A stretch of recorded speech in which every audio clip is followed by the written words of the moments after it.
The second thing that we had them do was take a look at the address. I can't tell you how many times an address just gets flagged by the bank, right? And so you can have an address, whether you got it from Opus, Regis, iPostal, all of them for the most part do the same thing. There's nothing really special about any of them. Just pick the one that's in your area, but just run a reverse search, guys, and see, okay, if I plug in this address, what comes up? Is there any bad press or bad media attached to the address, right? This business owner, unfortunately, had purchased or had gone through a registered agent. They were kind of like borrowing their address for the business side.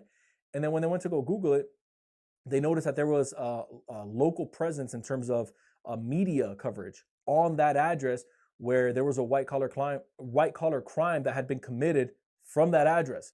And so that was triggering over to the banks. And they were saying, oh, wait a minute, that's attached to this address. So maybe that business just changed names and now they're still operating that, even though it happened years ago, right? So that was just two things that they did. One more thing that I want to add is always pay attention to the industry code that you're using and make sure that the bank that you're going to or the banks that you're going to actually fund that line of work. Industry appetite and lending portfolios are a real thing in 2024 and beyond. And so if a bank doesn't want to lend to your industry, don't force it. You either have to A, reclassify the business, or B, move on to another financial institution. That's typically the options that you're going to have so that you can get the funding that you're looking to get. So I hope that answers your question. Does changing the address or name of my company delete the age?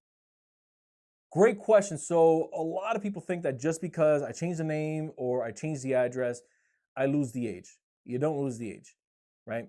If you change the name, that's not necessarily changing the structure of the business as if you were maybe bringing on some partners or removing some partners. At that point, obviously you would have to get yourself a new EIN.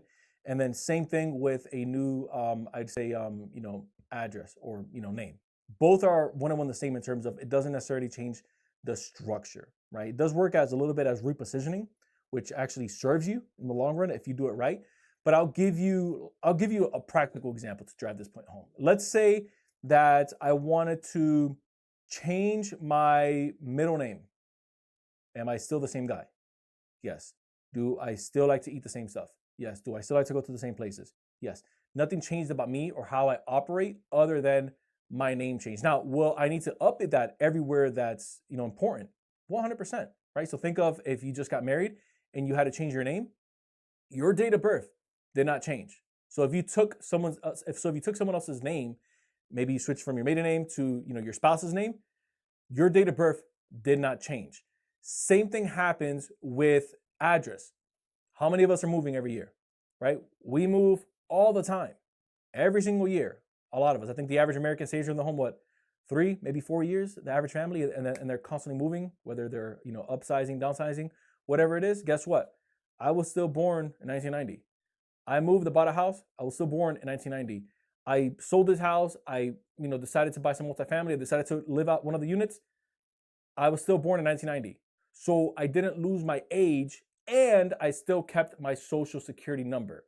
That's the same thing that happens over on the business side. Even though you change the name of yourself or of the business, and even though you change the address, you still keep the age of when the business was established, which is what banks are going to look at, which typically they're able to pull right from Secretary of State for the state that the business was established. And now keep in mind, you still want to make the proper changes across the board. Whenever you make an address change or a name change, you want to notify your state, you want to notify the banks if you already have accounts, you want to notify the IRS. That still very much is so a real thing. But in terms of you losing the age, you're not going to lose the age. Like you're good to go.